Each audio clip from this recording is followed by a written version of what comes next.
Sense and sensibility in comics. How the visual language of comics accesses our other senses.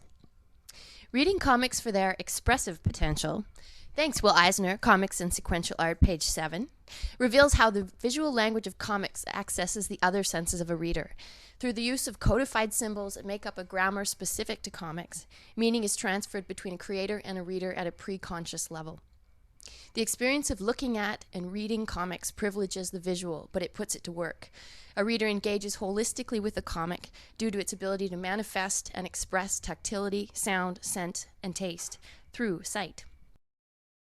The visual language of comics extends to the meaning that is accessed by looking at the body of the comic book. Its grading, collectability, and availability in specialized retail stores are a way of looking at comic books that elevates them to the level of fetish. Its rarefication promotes a desire to touch the fetish object, to reach it, especially as preserving the value of it often prohibits touching the comic itself. The comic book has the ability to increase in different types of value as it ages, rarefies, and preserves a mintness of condition, and the sentiment that grows around the fetish object increases the significance of its presence just by looking at it. These values are transferred to the comic book in its physical form by looking from the distance that must be maintained between the fetish object and the viewer. Visual access to the tactility of comic books also includes watching our own hands turn the pages, the extended gaze that takes place when looking at a fine specimen of a desired object, of knowing the fetish object is near to us. We can also throw them out. Mom! So we also experience a pleasure in using the comic book and disposing of it immediately, leaving it on the subway for another user or giving it away to be used by another reader. How do we hear what is going on in a comic book, even though it is effectively a silent medium? The visual aspects of comics contribute to us having a sense of hearing when we interact with them through onomatopoeia, or the use of words to represent sound. But blam, bang, boom will only get you so far. As Scott McCloud tells us, half of the comic's creation of meaning is supplied by the reader, who views static images and symbols on a page and uses the psychological process of closure to animate them. This works for sound too.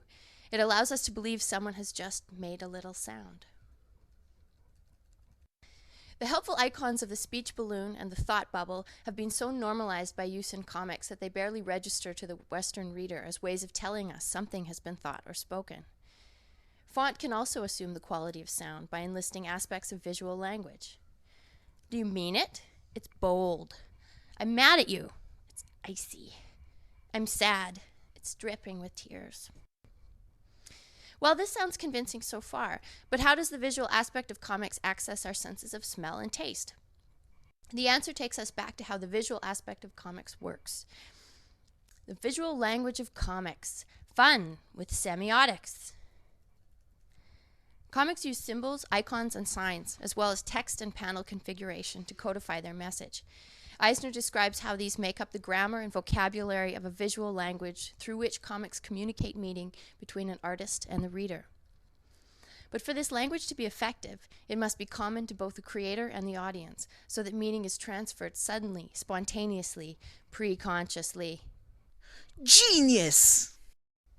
This visual codification of meaning can include what we've discussed about font, onomatopoeia, bubbles, and balloons. It also works in ways we cannot physically sense. Genius! Commonly understood gestures and facial expressions transmit emotional messages and promote empathy. Representation of cultural references, stereotypes, cliché, figures of speech, and metaphor also access the visual language common between artist and reader. This takes us back to scent and taste. A little tougher. The way that these senses are accessed by the visual language of comics is through commonly understood symbol and gesture. In comics, we know that something has a scent through images that were invented and disseminated by comics themselves. Lines, flies, a visual grubbiness we pick up on as unpleasantly smelly. To appreciate an access of the sense of taste, well, you have to know what someone who is tasting something looks like. A common understanding of the meaning of facial expression is essential to the transmission of the sense of taste, and we pick up on the emotional response of the character that is experiencing it. This promotes an empathy between image and reader that reinforces the expressive potential of the comic. Comics reach us on an emotional, psychological, and physical level. They admit us into a relationship with a comic artist based on common understanding. It's also flattering and self-referential. A secret space is created between a reader and an invisible, authoritative author figure, shared only between the two, and built on the subjective response of a reader to the symbolic language he or she is presented with. This relationship rewards us with the accomplishment of meaning, the feeling that we get it. Eureka!